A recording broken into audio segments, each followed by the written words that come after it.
Il y a un grand parking, on peut bloquer l'entrée de ville.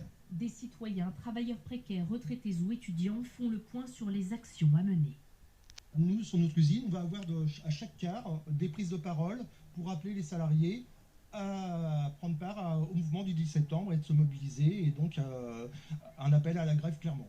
Gwenaël, 60 ans, a prévu tout autre chose. À Rennes, sa participation au mouvement Bloquons tout sera pacifique. Moi, j'ai été faire un plein de courses ce matin, mais un gros plein de courses pour éviter d'aller dans les magasins. Ça sera ma participation.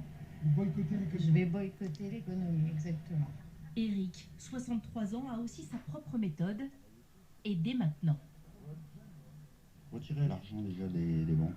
Les banques, s'ils se retrouvent avec les gens qui retirent tout leur argent et tout, ça va pas durer longtemps. Au bout de 2 jours, on se dit, il va peut-être falloir faire quelque chose.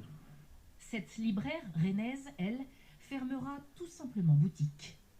Quand un gouvernement demande en permanence à ce qu'on fasse des efforts, on peut en tant que commerçant et profession libérale faire cet effort par exemple de fermer une journée, de perdre du chiffre d'affaires, mais pour se mobiliser parce qu'on a envie d'une autre manière de vivre ensemble.